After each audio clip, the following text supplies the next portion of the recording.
अस्सलाम वालेकुम जी। हम लोग आए हुए हैं अब्दुल शकूर काजी साहब के पास, जो कि एडवोकेट भी हैं और इनकम टैक्स के माहिर हैं। और अभी काजी साहब की मोहब्बत है हमें बड़ी, हम इनके मशहूर हैं कि इन्होंने हमें लंच भी कराया, कोल्ड ड्रिंक भी पिला रहे हैं और सीधी साहब से इन्होंने कहा जी चाय भी पी के जाइएगा।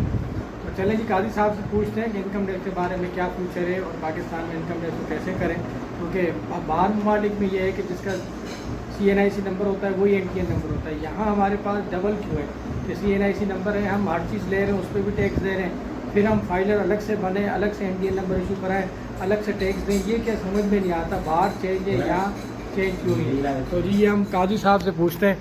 अस्सलाम वालेकुम काजी साहब, कैसे हैं आप? ठीक है, अल्हम्दुलिल्लाह सर, खैरियत से। और सुनाएं काजी साहब, ये डबल मयार मुझे समझ में नहीं आया कि शनाख्ती कार्ड नंबर अलग है, NTN नंबर अलग है, जबकि हर बंदा जो है वो टैक्स पेयर है, सामान लेते हैं, इवन हम मैच बॉक्स लेते हैं उसमें भी टैक्स पे करते हैं। ये डिफरेंस क्यों है, प्लीज़ इसको आप ज़रा डिफाइन करें। देखें, यहाँ पे भी शनाख्ती card number as a NTN number आपका काउंट होता है। यहाँ पे ये सिस्टम बन रहा है अभी, लेकिन हाल ही में इन्होंने इंट्रोड्यूस कराया तो टाइम लगेगा उसको NTN काउंट होने में। तो NTN number as a reference तो NTN नंबर ये दे देते हैं, लेकिन शनाख्ती कार्ड ही नंबर हमारा जो है वो एज अ काउंट होता है NTN नंबर यहाँ पे। और डबल पॉलिसी का ये है कि हर मुल्क की अपनी जो है इनकम टैक्स की पॉलिसीज़ होती है, अपनी TTs होती हैं, उस हिसाब से चल रही होती है। हमारे पास जो है मुख्तलिफ़ चीज़ों पे मुख्तलिफ़ टैक्सेस हैं, इनडायरेक्ट भी हैं, डायरेक्ट भी टैक्सेस हैं। तो इनकम टैक्स पे हमारे पास टैक्सेस हैं, बाकी जितने भी आप टैक्सेस दे रहे हैं, जो सामान परचेज़ कर रहे हैं उस पर वो सेल टैक्स है, वो इनकम पे रिलेटेड नहीं आता। आप कमा रहे हैं उस पर आप टैक्स दे रहे हैं। ज़रा हमें वाज़ेह करें, सेल टैक्स और इनकम टैक्स में क्या फ़र्क है? देखें, सेल टैक्स जो होता है वो गुड्स के ऊपर होता है, जो भी सामान वगैरह हम परचेज़ कर रहे हैं उस पे हम सेल टैक्स दे रहे होते हैं ना। जो इनकम टैक्स है वो हम जो इनकम कमा रहे हैं, आया कि हम एज अ सैलरीड पर्सन हैं, आया कि हम बिजनेस पर्सन हैं, वो इनकम जितनी भी हम उससे अर्न करेंगे उस पे इनकम टैक्स देंगे, वो हमारी वाइट मनी का। तो जो हमारा गुड्स पे टैक्स जा रहा है, आया हम दोबारा अवेल कर सकते हैं, रिटर्न बैक हो सकता है? अगर तो आप रजिस्टर्ड हो जाएंगे FBR में सेल टैक्स में, फिर तो आपको वो इनपुट जो है वो रिसीव हो जाएगा, वो आपके अकाउंट में आ जाएगा। अगर आप सैलरीड पर्सन हैं तो आपका रिफ़ंड भी हो जाएगा। अगर एज अ बिज़नेस आप वर्किंग कर रहे हैं और सामान ले रहे हैं तो आपका इनपुट कैरी फारवर्ड होता है, रिटर्न नहीं होता, क्योंकि आप गुड परचेज सेल परचेज का काम कर रहे होते हैं, तो उसमें ये चीज़ें शामिल हैं।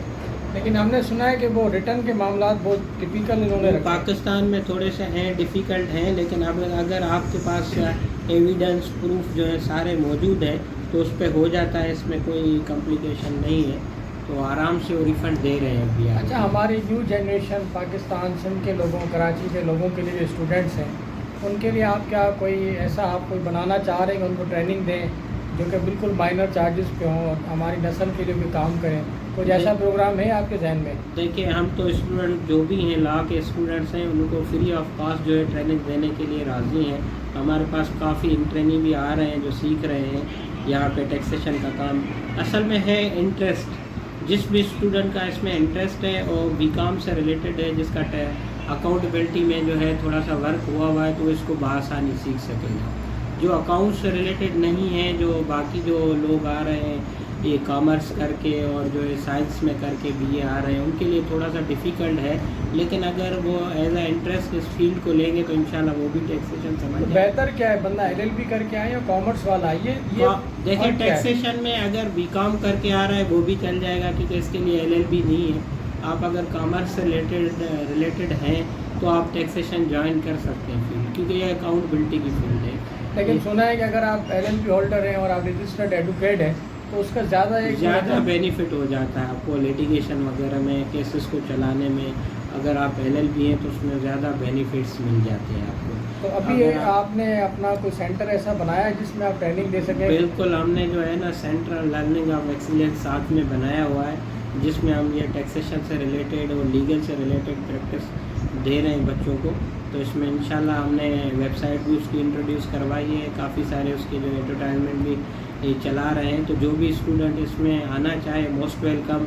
जो गरीब स्टूडेंट हैं उनके लिए हम स्कॉलरशिप प्रोग्राम्स भी लॉन्च कर रहे हैं। जो फीसेस नहीं दे सकते तो उनके लिए जो है ना स्कॉलरशिप प्रोग्राम है वो अवेल करें, और उसमें छोटा सा टेस्ट है वो क्लियर करें, उससे इंशाल्लाह फ़ीस उनकी वे ऑफ हो जाएगी 50%। क्या मैसेज देंगे हमारे कराची की जनरेशन को, स्टूडेंट्स को, क्योंकि आजकल की महंगाई, आजकल के हालात, देखिए आजकल की परेशानियां, लोग डिस्टर्ब होते जा रहे हैं दिन ब दिन, इनकम कम होती जा रही है। बिल्कुल ऐसे ही असल में जो माशी हालात हैं पूरी दुनिया के डिस्टर्ब हुए हैं, इसलिए पाकिस्तान तो ज़्यादा इफ़ेक्टेड कंट्रियों में शुमार है। जो इनकम के सोर्सेज हैं वो लिमिटेड सोर्सेज हैं। स्टूडेंट्स के लिए जो यूनिवर्सिटीज़ वगैरह फीसेस हैं उसमें अगर कमी करें तो हर बच्चा पढ़ेगा और हर बच्चा इंटरेस्ट लेगा कि मैं डिग्री करूं। आजकल हर बच्चे के लिए ये ज़रूरी है तो कम से कम ग्रेजुएट हो। लेकिन हमारे यहाँ जो फीसेस का जो शेड्यूल है और जो फीसेस का बर्डन है वो हर बंदा अफोर्ड नहीं कर सकता। तो गवर्नमेंट को चाहिए कि एजुकेशन सेक्टर में एक रिफॉर्म करे फीसेस के हवाले से, ताकि गरीब भी जो है इसको अवेल कर सके। जैसे बाहर की दुनिया में जो है वो फ्री ऑफ कॉस्ट डिग्रीज़ करवाई जाती हैं, एमफिल हो गया, एमए हो गया, पीएचडी हो गया। वो देखें सारे ममालिक अफोर्ड कर रहे हैं इन चीज़ों को, ताकि एजुकेशन को आगे ले जाया सके, मुल्क की बेहतरी के लिए कुछ क्रीम निकाली जा सके। लेकिन पाकिस्तान में ऐसी चीज़ नहीं है। पाकिस्तान में अगर बंदा ग्रेजुएट भी होता है तो उस पर बर्डन इतना होता है, 1 लाख से ऊपर की फ़ीस है, तो हर बंदा इसको अफोर्ड नहीं कर सकता। गवर्नमेंट को चाहिए कि बच्चों को जो है ज़्यादा से ज़्यादा फ़ीस में डिस्काउंट दें, ताकि हर बच्चा इसको जो है ना अवेल कर सके फैसिलिटी। आजकल देखें जितने हमारे लॉ कॉलेजेस हैं, चाहे वो गवर्नमेंट के हों प्राइवेट हों, तकरीबन 70,000 के लगभग सेमेस्टर फीस, यानी सालाना फ़ीस 1,40,000 हो जाती है।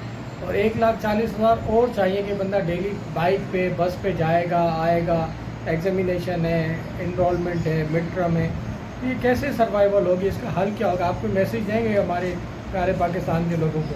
बिल्कुल, देखें स्टूडेंट के लिए तो सर्वाइव करना इंतहाई मुश्किल है इस दौर में ना। तो बच्चों को चाहिए कि पढ़ाई के साथ साथ जो है पार्ट टाइम जॉब्स भी ढूंढें। ऑनलाइन वर्किंग इस दौर में बहुत ज़्यादा हो गई है।